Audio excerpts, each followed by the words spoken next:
abramos a nossa Bíblia no livro de Tiago, capítulo de número 3. Tiago, capítulo 3. Versículos de 13 a 18. Tiago 3, de 13 a 18. O texto também está sendo projetado, mas eu sempre recomendo que você abra a sua Bíblia e a mantenha aberta enquanto a mensagem é pregada. Tiago 3, de 13 a 18, assim diz o Senhor: quem entre vocês é sábio e inteligente? Mostre as suas obras em mansidão de sabedoria, mediante a sua boa conduta.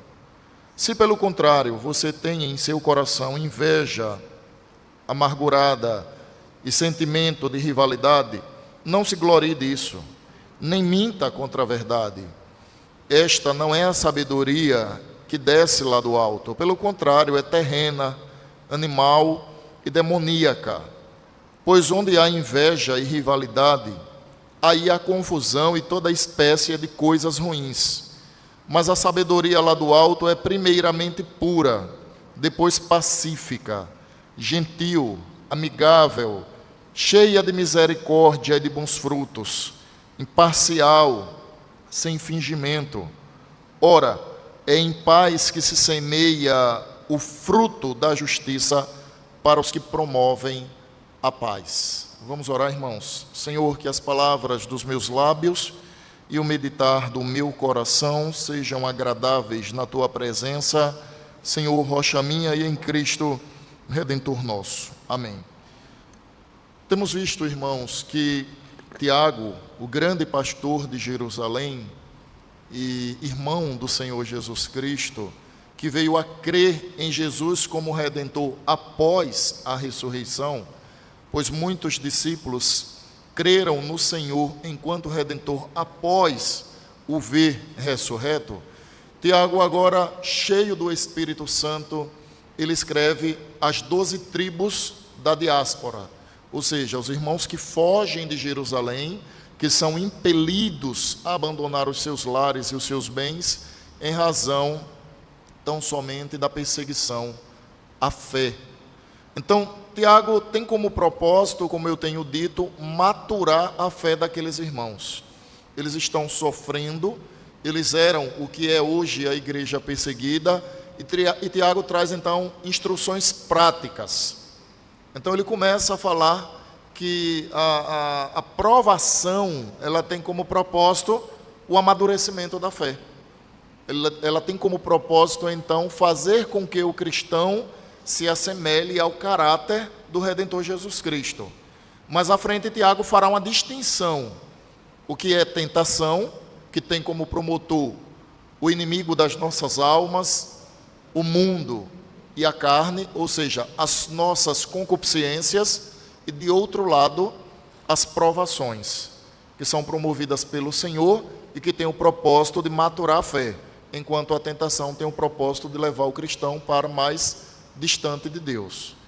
E Tiago então vai desenrolar tudo isso, ele vai desvendando tudo isso e apresentando aos seus leitores, de modo que ele aponta então que para lidar com as provações é necessário, por exemplo, pedir sabedoria a Deus, para que não se haja como ímpio, mas como um crente. E Tiago aqui nessa passagem que lemos, ele voltará a falar de sabedoria. Mas aqui ele vai pormenorizar, ele vai detalhar melhor. Pastor, onde foi que Tiago falou sobre sabedoria? Se você voltar uma página da sua Bíblia, lá em Tiago, capítulo 1, verso 5, diz assim: se, porém, algum de vocês necessita de sabedoria, peça a Deus, que a todos dá com generosidade e sem reprovações, e ela lhe será concedida. Tiago 1, verso de número 5. Aqui, o pedido da sabedoria é em um contexto de rogá-la para que se saiba lidar com as agruras da vida, com as dificuldades, com as provações. Mas quando vamos ao capítulo 3, de 13 a 18, onde Tiago volta a tocar nesse assunto de sabedoria, aqui Tiago fará uma distinção entre a sabedoria humana e a sabedoria divina, que vem aos filhos de Deus, oriunda do trono da graça do Senhor. Então aqui Tiago vai fazer uma separação, mas ainda cabe uma pergunta, que está ligada ao contexto imediato. Pastor, por que ele volta a falar sobre sabedoria? O versículo 1 do capítulo 3 vai demonstrar a razão. Ele disse no capítulo 3, verso 1, ele disse assim: meus irmãos, não sejam muitos de vocês mestres, sabendo que seremos julgados com maior rigor. Ou seja, o contexto imediato está demonstrando que se anteriormente Tiago falou sobre o cuidado com a língua, já que alguns irmãos desejavam ensinar, serem mestres sobre os demais, eles precisavam primeiramente demonstrar não apenas habilidade, como cuidado com aquilo que eles pronunciavam. Esse foi o sermão do último domingo à noite. Agora Tiago vai falar que não basta apenas saber se expressar, mas precisa do conteúdo mais adequado, que é a verdade de Deus. É a verdade que pertence única e exclusivamente a Deus. Então, como alguém se expressa para ensinar, para doutrinar, para educar, fundamentado tão somente na oratória, na capacidade de comunicar? Isso não é razoável, irmãos.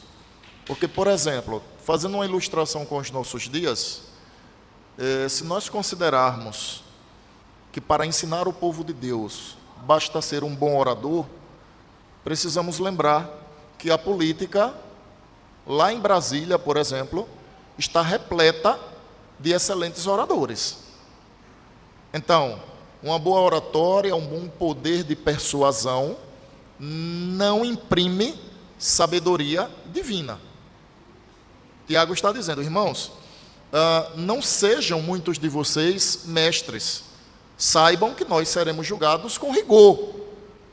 Então, primeiro ele fala sobre a língua, o cuidado com a língua.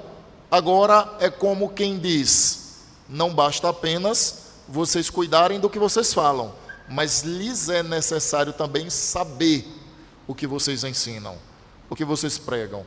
Então, esse é o contexto imediato. E de que forma, então, irmãos, esse texto, essa perícope, que inclusive é uma perícope bem curtinha, de que forma ela se divide? Primeiro, versículo 13, nós temos a normativa. Tiago traz uma norma aqui. Ele traz um imperativo, ele traz uma pergunta e ele traz então uma norma. Está no verso de número 13. Nos versos 14 e 15 e 16, vocês vão perceber que ele aponta a sabedoria humana, terrena. Versos 17 e 18, ele aponta então a sabedoria que é advinda do alto. Então observem que ele está trazendo uma normativa, mas ele também apresenta o que é humano e o que é divino, tá? Vamos à normativa, verso de número 13. Quem entre vocês é sábio e inteligente? Ele está fazendo uma pergunta aos seus leitores. Bom, já que muitos de vocês querem ser mestres, querem ensinar, então quem dentre vocês é sábio e inteligente? Essa é a pergunta de Tiago.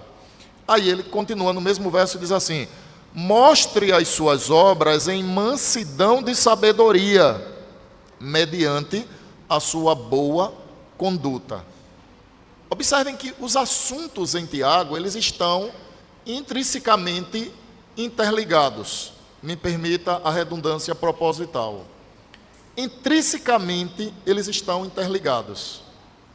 Então, nós temos na epístola de Tiago assuntos que são irmãos siameses. Por exemplo, olhe a resposta que ele dá à pergunta que ele fez. A pergunta foi: quem entre vocês é sábio e inteligente? Olha a resposta que ele está dando a essa pergunta. Mostre as suas obras em mansidão e sabedoria. Tiago havia falado de quê recentemente? Ele tinha usado a mesma expressão: mostre-me as suas obras, que eu te mostrarei a minha fé sem obras. Ele fazendo uma colocação retórica. Nós vimos isso no último domingo pela manhã, capítulo 2, versos de 14 a 25, Quando Tiago então trata sobre uma fé sem obras, sendo ela morta, agora ele repete a expressão, mostre-me. Observem, ele diz assim, mostre as suas obras, de que forma? Em mansidão de sabedoria, mediante sua boa conduta. Ou seja, ele está dizendo que o apresentar as obras de modo sábio deve ser feito em mansidão. A ideia de mansidão, irmãos, é de alguém que é manso, não é arrogante, não é prepotente, mas a sabedoria, via de regra, ela deve soar aos ouvidos do interlocutor como algo que é educativo, pedagógico, é algo que educa, que instrui. Por exemplo, vamos nos reportar ao Sermão do Monte. O início do Sermão do Monte, todo ele é fantástico, mas o início do Sermão do Monte ilustra perfeitamente isso. Jesus começa a mensagem dizendo, bem-aventurados são os mansos, são os que choram, são aqueles que têm fome e sede de justiça. Então observem que Jesus vai incutindo na mente e no coração dos seus interlocutores uma palavra profunda de sabedoria. Jesus está demonstrando quem de fato é mais que feliz, que são aqueles que carregam consigo essas características. E se eles carregam, é porque o Senhor alcançou o coração daqueles pecadores. Então, nós não temos ali, por exemplo, em um momento em que Jesus está pregando o seu sermão, nenhum gesto de grosseria, nenhum gesto de arrogância. Obviamente que Jesus nunca seria grosseiro nem arrogante, mas Jesus se irou em um dado momento, quando ele adentra o templo e lá estão os cambistas. Ah, pastor, mas se revoltar contra uma situação não seria pecado? Obviamente que não. A Bíblia diz, irai-vos e não pequeis. A ira aí é a revolta contra uma situação injusta, que é justamente o que Jesus viu ali no templo em Jerusalém, expulsando os cambistas e demonstrando a sua indignação com relação àquilo que estavam fazendo dentro do templo. Então o que Tiago está dizendo é, irmãos, se muitos de vocês querem ser mestres, vocês precisam saber que a sua sabedoria deve ser demonstrada através de mansidão e mediante uma boa conduta, ou seja, mediante as obras de vocês. Aí eu quero trazer aqui um outro texto, que é também o Sermão do Monte. No capítulo 7, os últimos versículos do capítulo 7 do Evangelho de Mateus, está o registro do Sermão do Monte. E lá diz assim, quando Jesus acabou de pregar, estou parafraseando o texto, as multidões ficaram atônitas, impressionadas, porque ele falava como quem tem autoridade, e não como os demais mestres, que são aqueles mestres os quais aquelas comunidades estavam habituadas a ver. O que havia de diferente em Jesus? A gente sabe que ele é a mensagem encarnada. Por exemplo, a minha pregação aqui não está falando sobre mim. Eu não devo ser o alvo ou o objeto a ser pregado. A minha pregação está falando sobre a palavra de Deus.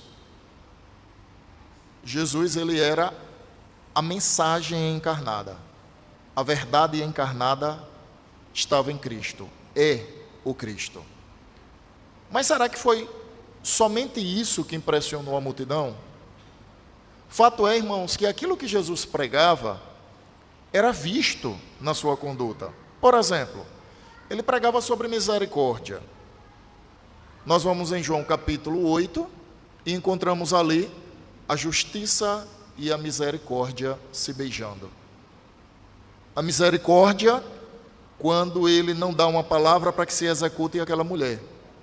A justiça, quando ele faz lembrar aqueles pecadores que aladeavam de que eles eram tão injustos quanto ela. Então, se é para matar apedrejado, todos mereciam aquela pena.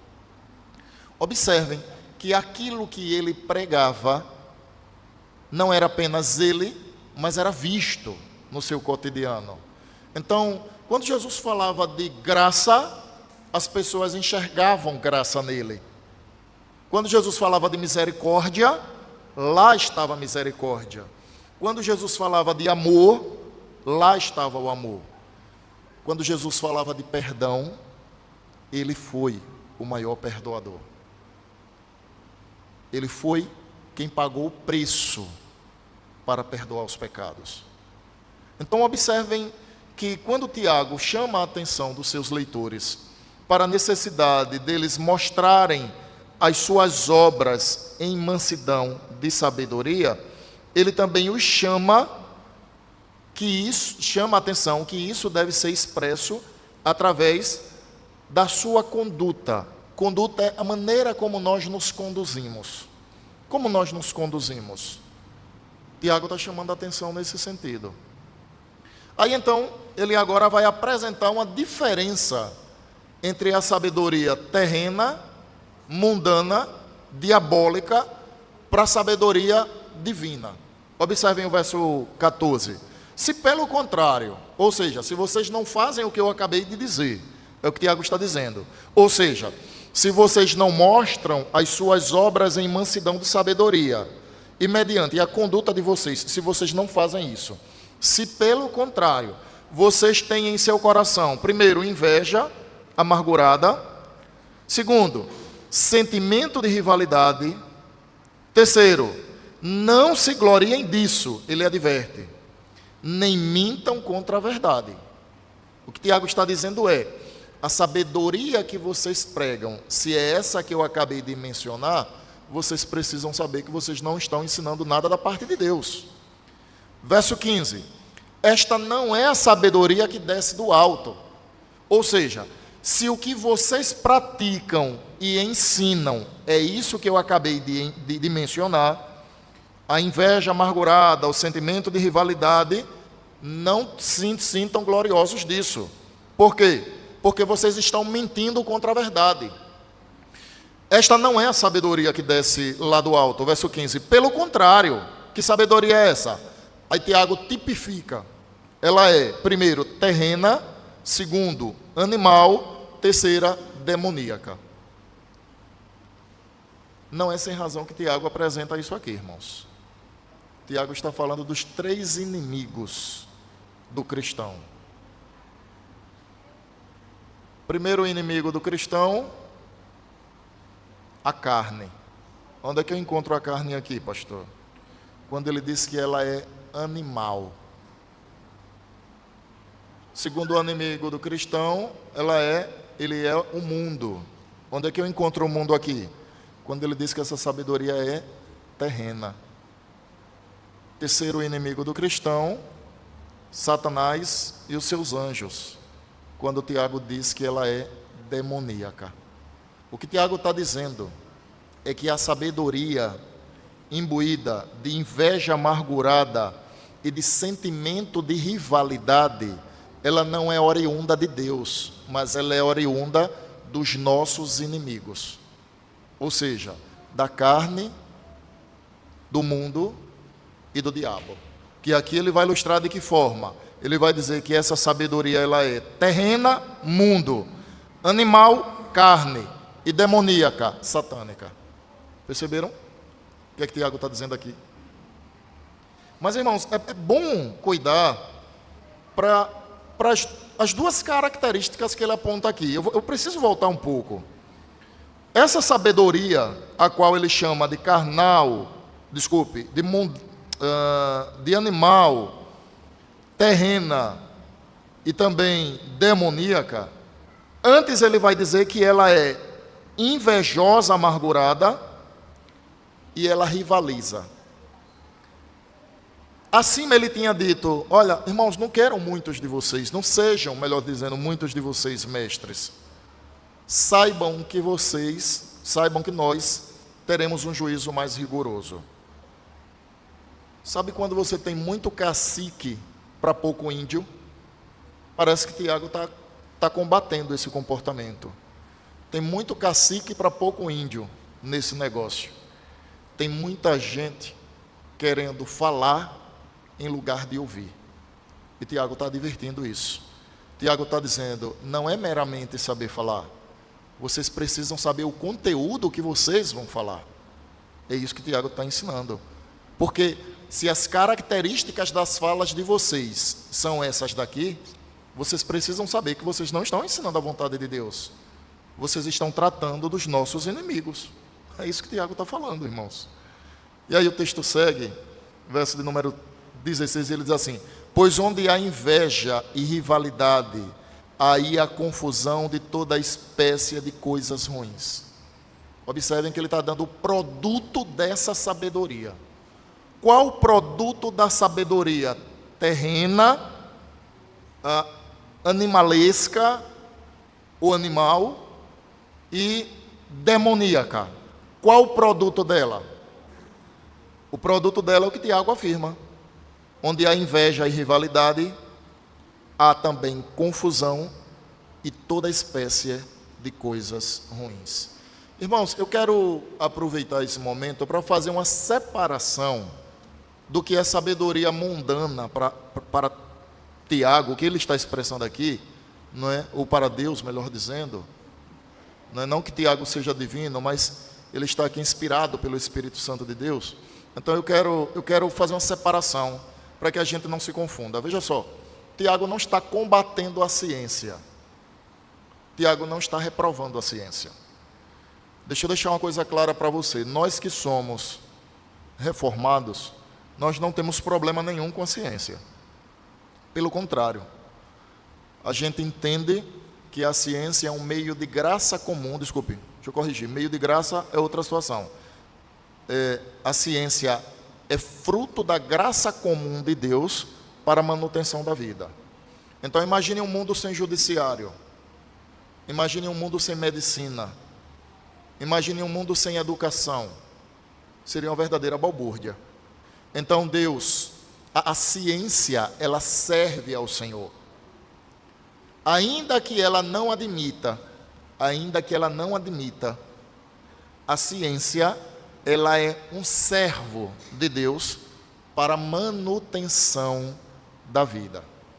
Quando Deus criou Adão, Deus mandou que Adão sujeitasse a terra a ele.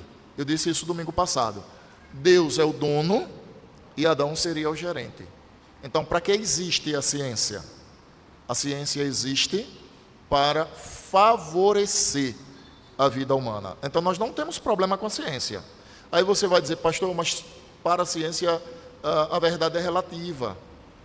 Ela não é absoluta. Lembra do que eu lhe disse há pouco? Ainda que a ciência não admita que ela é fruto da graça comum, ou seja, que ela é uma serva de Deus, ainda que ela esteja cega com relação a esse aspecto, não significa que Deus deixou de fazer uso dela, porque em última instância, toda verdade é verdade de Deus. Deixa eu lhe explicar. Se amanhã a ciência descobrir uma determinada verdade que hoje ela não possui, essa verdade que ela descobriu, em última instância, pertence a Deus, porque Ele é o dono de toda a verdade. Não existe uma verdade que não pertence a Deus, e não existe uma mentira que não pertence a Satanás. Então, da mesma forma que o diabo é o pai da mentira, Deus é o pai da verdade. Então, toda a verdade, ela pertence a Deus, ainda que ela seja oriunda da ciência, que afirma que a verdade é relativa. Porque qualquer verdade proferida pela ciência pertence a Deus. Pastor, deixa eu dar um exemplo. A lei da gravidade é uma verdade, irmãos. Então, se eu soltar o meu telefone celular, ele vai cair no chão. Porque a lei da gravidade, ela vai puxar para o centro da Terra absolutamente tudo que está ao seu redor. Nós não flutuamos, nós somos atraídos para o centro da Terra. Essa é uma verdade descoberta pela ciência. A ciência descobriu a lei da gravidade. Seja muito bem-vinda dona a ciência ao conhecimento da verdade. Essa verdade pertence a Deus. Foi Ele quem criou a lei da gravidade. Então observem que Tiago não está aqui combatendo a ciência.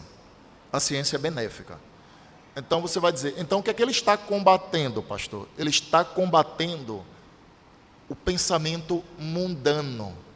Aquela ideia que se pensa ser um homem sábio, quando na verdade a sua sabedoria não passa daquilo que é terreno. Os seus pensamentos são mundanos, a sua conduta é precipitada e não glorifica a Deus. Quer ver só? Abra lá a sua Bíblia, no capítulo 1 de 1 Coríntios, 1 Coríntios capítulo 1, 1 Coríntios capítulo 1, versículo 18. Certamente a palavra da cruz é loucura para os que se perdem, mas para nós que somos salvos, ela é o poder de Deus, pois está escrito: destruiu a sabedoria dos sábios, destruirei a sabedoria dos sábios e aniquilarei a inteligência dos inteligentes. Vejam o verso de número 30 agora. Mas vocês são dele. Está afirmando que nós somos de Cristo. Em Cristo Jesus, o qual se tornou para nós da parte de Deus o quê? Sabedoria, justiça, santidade e redenção. Agora, como está escrito, aquele que se gloria, glorie-se no Senhor. Então, quando Paulo vai escrever que Deus destruiu a sabedoria dos sábios e aniquilou a inteligência dos inteligentes, ele não está apontando o aspecto científico, mas ele está apontando a perspectiva mundana do que é correto, do que é adequado. É o pensamento mundano. Por exemplo, o mesmo Paulo escreveu lá em Romanos capítulo 12, versos 1 e 2, dizendo que nós, ou os seus leitores, que também somos nós, não deveriam tomar a forma desse mundo. Ou seja, eles não deveriam aderir àquela conduta, àquele comportamento, àquela filosofia de vida. Então, o que o pecador vai chamar de sábio, Deus vai chamar de tolo. Observem que a instrução de Tiago, ela vai dizer que uma sabedoria que é invejosa e amargurada, e que rivaliza, ela é uma sabedoria carnal, mundana e diabólica. É isso que Tiago está dizendo aqui, irmãos. Então, nenhuma sabedoria que rivaliza, que é invejosa, que é amargurada, ela é divina. Agora, deixa eu usar uma outra ilustração. De quem partiu na Bíblia sempre a inveja e a rivalidade? Pare um pouco e pense. A inveja e a rivalidade na Escritura sempre partiu de quem? Por exemplo, com base em um dos livros proféticos, nós temos entendido que Satanás foi expulso dos céus por buscar ali fazer um motim contra o Senhor. Não conseguindo, então, ele vai buscar esse motim no Éden. Como foi que o Senhor lhe falou mesmo? Que você não pode comer nenhum fruto? Eva responde, não foi isso que o Senhor disse. É o fruto do conhecimento do bem e do mal. E Satanás, invejoso e rival, diz, ele te disse isso porque ele não quer que você seja como ele. Observem, quem está invejando e quem está rivalizando? Desde sempre, Satanás teve essa prática. Desde sempre, a sabedoria demoníaca, ela se expressa no mundo e se expressa no estado do homem caído. Desde sempre foi assim, irmãos. Por isso que a gente precisa, aplicando agora, investigar os nossos pensamentos e o nosso coração. A gente precisa ter cuidado com o que pensa, irmãos. Porque às vezes nós somos tão donos da nossa razão, somos tão donos do nosso eu, que parece que somos a pessoa mais justa da face da terra. Parece que a justiça nasceu no nosso coração. Parece que fomos nós que formulamos todos os códigos de justiça que existem no mundo. Você consegue notar o quanto você é suscetível, o quanto você é sujeito a ser enredado pelo seu próprio coração? Você consegue perceber o quanto você é frágil para achar que um pensamento seu é sábio, quando na verdade ele não passa de mundano, de diabólico e de carnal? Você consegue notar que ser dirigido pelo que você pensa é marchar a passos largos para um abismo? Você consegue perceber isso? Mas daí você vai me perguntar: pastor, mas se eu não me nortear pelo que eu penso, eu me nortearei pelo quê? Você se norteará pela verdade de Deus, pela palavra de Deus. Porque, irmãos, nós não somos os donos da razão, nós não somos os donos da verdade. Existe um ser, e esse é o nosso Senhor, que Ele é o dono da verdade e Ele é o dono de toda a razão. Se nós olhamos para Cristo para copiá-lo, então nós não somos norteados pelos nossos pensamentos ou pelos dardos inflamados de Satanás. Se nós olhamos para Cristo, para por Ele encontrarmos o norte, então nós já não vivemos mais pelo que pensamos, nós já não vivemos mais por nós mesmos. Já não sou eu quem vivo, mas é Cristo vivendo em mim, é Cristo vivendo em nós. Então, tome muito cuidado com seus pensamentos, tome cuidado com seu coração, tome cuidado com suas palavras, com as suas interpretações. Irmãos, toda cautela na vida cristã, toda prudência na vida cristã, sempre são bem-vindos. Sempre são bem-vindos. Ninguém nunca errou por esperar em Deus, mas todos que sempre se precipitaram, sempre caíram. Nós não somos escravos das palavras não ditas. Das palavras não ditas, somos senhores, mas das ditas, somos reféns daquilo que afirmamos. Tiago acabou de falar isso, e agora ele vem e diz: mostre sua sabedoria pela sua conduta. Então ele aponta a conduta mundana, os seus efeitos, e agora então ele vai falar sobre a sabedoria divina. Verso 17. Mas a sabedoria lá do alto é primeiramente pura, depois pacífica, gentil, amigável, cheia de misericórdia e de bons frutos, imparcial, sem fingimento. Aí você vai dizer: pastor, mas em quem eu encontro todos esses atributos de sabedoria? Em Jesus Cristo. Nós lemos há pouco lá em 1 Coríntios capítulo 1, que Cristo é a nossa sabedoria. Em quem nós encontramos todos esses recursos? A sabedoria do alto, ela é primeiramente pura, pacífica, gentil, amigável, cheia de misericórdia e de bons frutos. Ela é imparcial e ela é sem fingimento. Observem que todos esses atributos, eles são frutos espirituais. Eles não são frutos da carne, irmãos. Porque a sabedoria que vem do alto, ela não pode, sob hipótese nenhuma, ser carnal, mundana ou diabólica. Aí você vai perguntar: mas por que não, pastor? Porque são os três inimigos do Senhor. São os três inimigos nossos. A sabedoria advinda do trono de graça, ela não carrega consigo comportamento carnal. Ela não é uma filosofia mundana. E ela não é diabólica.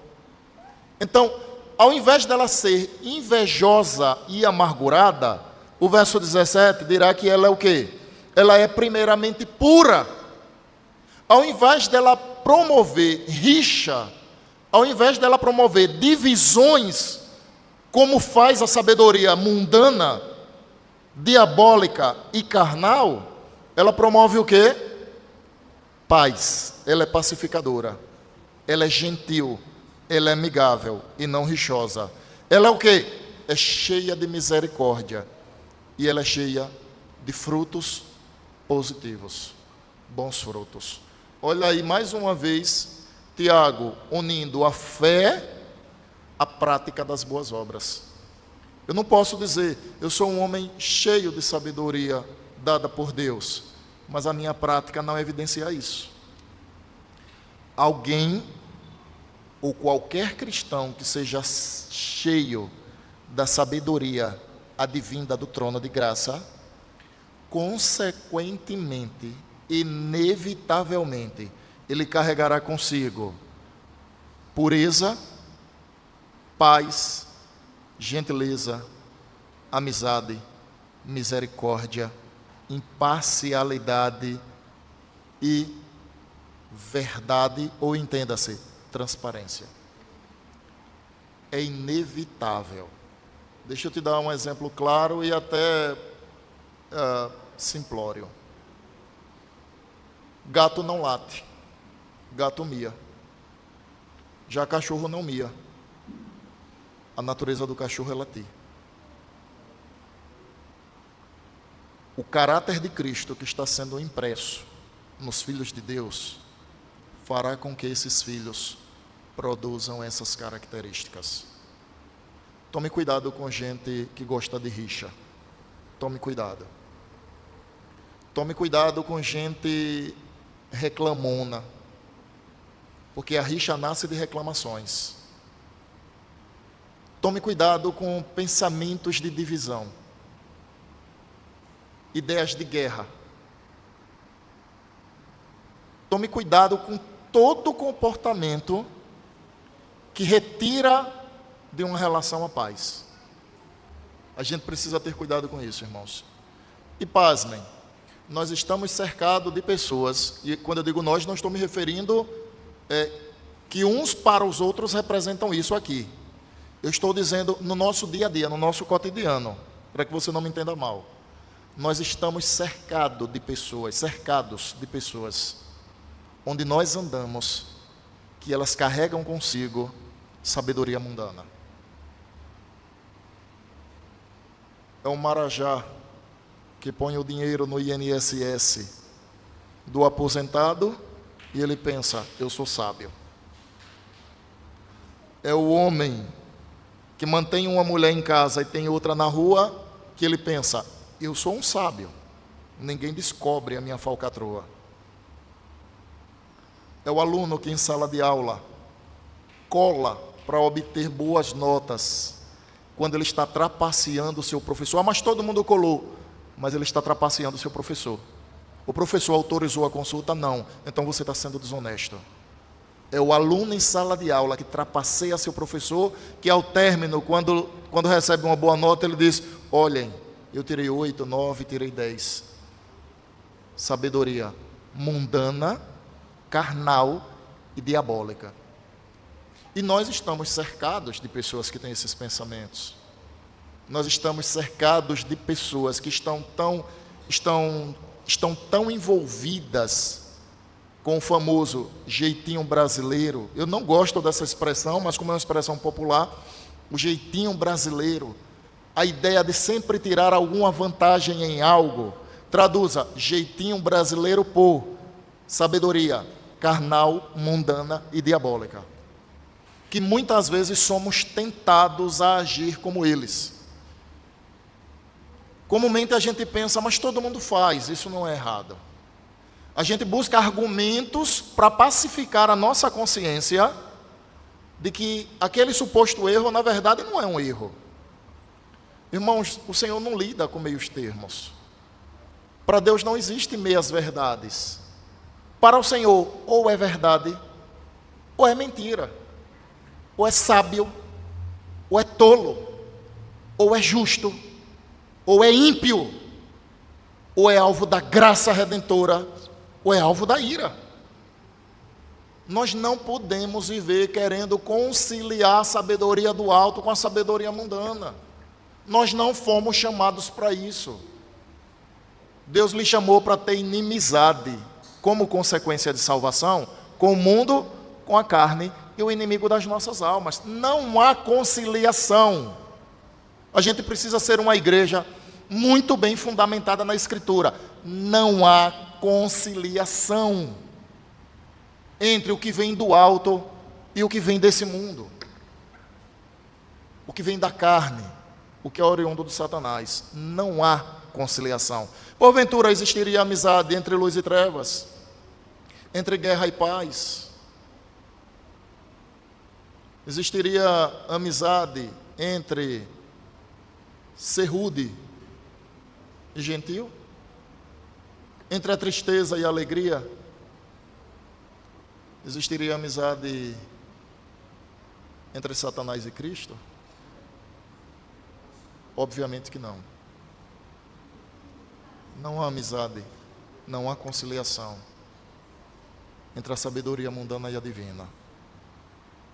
Verso 18, ora, a conclusão é em paz que se semeia o fruto da justiça. Por que justiça? A justiça aqui representa a verdade, o que é correto, o que glorifica a Deus. Não se semeia, não se planta o que glorifica a Deus em guerra, em comportamento de rivalidade, em comportamento de inveja amargurada. Pelo contrário, o que glorifica ao Senhor é em paz que se semeia. Para quem? Para aqueles que promovem a paz. Para aqueles que receberam a paz que excede todo o entendimento. E aí, irmãos, para finalizar, eu queria lhe dizer que essa paz a qual Tiago conclui, essa perícope, ela só é encontrada em Cristo Jesus. Portanto, pecador, se você tem ouvido a mensagem, mas você não tem crido, se você tem buscado paz, mas você não encontra, o seu lugar de refrigério é aos pés do Redentor Jesus Cristo. Arrependa-se do seu pecado, dos seus pecados, creia no Salvador, porque nele nós encontramos refrigério para as nossas almas. Amém. Nos coloquemos de pé, irmãos, e vamos orar, concluindo esse momento. Pai eterno, nós queremos bendizer o teu nome pela tua palavra, que nos instrui nessa manhã a discernirmos, a separarmos o que é sabedoria terrena, animal e demoníaca, da sabedoria que vem do alto. Os frutos delas são diferentes, a causa de ambas também são diferentes. Ajuda-nos a ser um povo que pede ao Senhor sabedoria. Encha a nossa igreja, Senhor, de sabedoria. A sabedoria graciosa, misericordiosa, a sabedoria que vem do alto, para que a cada dia, Deus eterno, os nossos frutos revelem que de fato somos filhos de Deus. Que a nossa conduta, por onde quer que andemos, aponte, sempre lembrando a conduta do Senhor Jesus. Ajuda-nos a ser um povo de fé prática e não teórica. Um povo que argumenta excelentemente bem acerca da sua fé, mas que não vive. Livra-nos dessa maldição. Ajuda-nos, Deus eterno e Pai bondoso, a cada dia evidenciarmos que de fato somos mansos, porque o Senhor amansou o nosso coração, acabou com o conflito que havia entre nós e Ti por meio de Cristo. Ajuda-nos a compreender, meu Deus, que agora devemos semear essa verdade por onde quer que andemos, e devemos provar por aquilo que fazemos. É a nossa oração por meio de Cristo, nosso Redentor. Que a graça do Senhor Jesus Cristo, o amor de Deus, o nosso eterno Pai, a comunhão e consolação do Santo Espírito de Deus repouse sobre vós hoje e para sempre. Amém.